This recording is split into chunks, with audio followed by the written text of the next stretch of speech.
Another awesome day trading the NVDA 5-minute orb. You can see right here on the screen, we've got our 5-minute opening range. We broke just below in the second candle here where I entered the trade. It popped right back up, but it rejected VWAP, so I was still in it.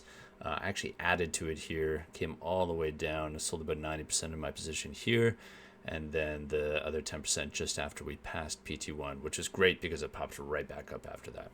Check it out here. I'm in. Yeah. Might add to it here. I'm out 22%. All right. I just sold 80.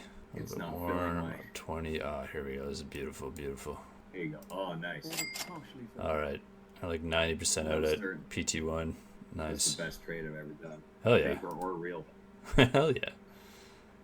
Yeah. I'm just going to get out. That'd be. Oh, that was great.